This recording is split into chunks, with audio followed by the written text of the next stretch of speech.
আজকে আমরা ABTA test পেপারের SC45 পেজের বায়োলজি এমসিকিউ সলভ করব। প্রথম কোশ্চেনে দেখো, যখন একাধিক ফেনোটাইপ একটিমাত্র জিন দ্বারা নিয়ন্ত্রিত হয় তখন এই ঘটনাকে প্লিওট্রপি বলে। এটা এর আগের পেপারটা তো আমরা দেখেছি। আচ্ছা, এখানে দেখো ডি নম্বর অপশন প্লিওট্রপি দেওয়া আছে। সেকেন্ড হচ্ছে প্রোক্রিওটিক রেপ্লিকেশনের যেটি প্রধান উৎসেচক হিসাবে কাজ করে সেটি হলো ডিএনএ পলিমারেজ 3। 3 নম্বর কোশ্চেনে দেখো, গ্রাফিয়ান ফলিকলকে ঘিরে থাকা আবরণটি হলো থিকা এক্সটার্না, এটা সবথেকে বাইরের আবরণ। 4 নম্বর দেখো, টার্নার সিন্ড্রোমে আক্রান্ত স্ত্রীলোকের দেহকোষে বারবটের সংখ্যা হবে, এখানে হবে 0টি।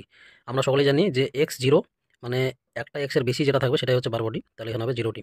রেড ডাটা বুক প্রকাশকারী সংস্থাটি হলো, এখানে 4টা অপশন দেওয়া আছে, সঠিক অ্যান্সারটা হবে IUCN, কারণ সংজ্ঞাটি তোমরা দেখতে হবে IUCN কর্তৃক প্রতিষ্ঠিত এবং SSC দ্বারা রচিত, যে বইয়ের মধ্যে বিপদগ্রস্ত ও বিপন্ন উদ্ভিদ এবং প্রাণী প্রজাতিদের তথ্য দেওয়া থাকে।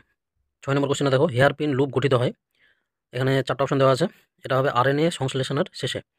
7 নম্বর কোশ্চেন, নোসেমা রোগটি দেখা যায়, এটা সঠিক অ্যান্সার হবে মৌমাছিতে। আরেকটা আছে অ্যাকারিপাস উডি, ঠিক আছে, যেটা মাকড় রোগ সৃষ্টি করে, এটাও হবে মৌমাছিতে। এই দুটোই আসে, মানে খুব ইম্পর্টেন্ট। ইন্ট্রন হলো ডিএনএর, এটা হবে নিষ্ক্রিয় অংশ। আচ্ছা, মানে বি সঠিক অ্যান্সার। তারপরে দেখো, মিলার ও উরের পরীক্ষায় কোনটি ব্যবহৃত হয়নি, এটা হবে কার্বন ডাইঅক্সাইড। ওপেরনে রিপ্রেসার প্রোটিন যুক্ত হয়, এটা হচ্ছে অপারেটর জিনের সঙ্গে, সি হচ্ছে সঠিক অ্যান্সার। বিশ্ব পরিবেশ দিবস হলো 5ই জুন, আমরা এটা সকলে জানি। টেস্টোস্টেরন খরিত হয় লেডিক কোষ থেকে। এরপরে নেক্সট কোশ্চেনটা দেখো, জন্মহারের সূত্রটি হলো, এটা হবে N ইকুয়াল মানে ক্যাপিটাল N ইকুয়াল ND/T, মানে বি নম্বর সঠিক অ্যান্সার। তারপরে লাস্ট কোশ্চেনটা দেখো, একটি ভৌগোলিক অঞ্চলের বিভিন্ন সংলগ্ন অঞ্চলের ভিন্ন ভিন্ন বাসস্থানের জীবগোষ্ঠীর মধ্যে যে বৈচিত্র্য দেখা যায়, আমরা সকলেই জানি আলফা বৈচিত্র্য মানে একটা অঞ্চলকে নিয়ে বোঝাবে, বিটা মানে দুটো অঞ্চলকে নিয়ে, এবং 2 এর অধিক যদি হয় তাহলে সেটা হবে গামা বৈচিত্র্য, মানে সি হবে সঠিক অ্যান্সার।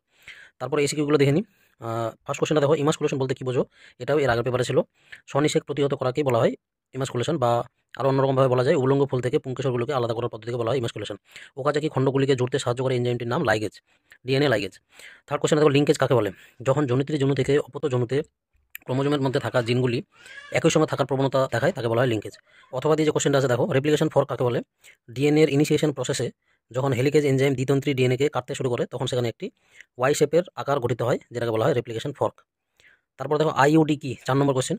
ইন্ট্রা ইউটারিন ডিভাইস, এখানে নামটাতে আমরা বুঝতে পারছি এমন একটা যন্ত্র বা ডিভাইস যেটা ইন্ট্রা ইউটারিন মানে হচ্ছে জরায়ুর অন্তর্গাত্রে প্রবেশ করানো হয়। এটা কি করে, শুক্রাণুর চলনকে বাধা সৃষ্টি করে বা প্রেগনেন্ট হতে দেয় না। অথবা দিয়ে লাস্ট কোশ্চেনটা দেখো, টোটিপোটেন্সি বলতে কি বোঝো, যে পদ্ধতির দ্বারা কোনো কোষ বা কলা বিভিন্ন রকমের অঙ্গ সৃষ্টি করে, অঙ্গ বা অর্গান সৃষ্টি করে, তাকে বলা হয় হচ্ছে টোটিপোটেন্সি। তো আশা করি তোমরা অ্যান্সারগুলো বুঝতে পেরেছো। নেক্সট ক্লাসে আমরা নেক্সট পার্টটা নিয়ে আলোচনা করবো।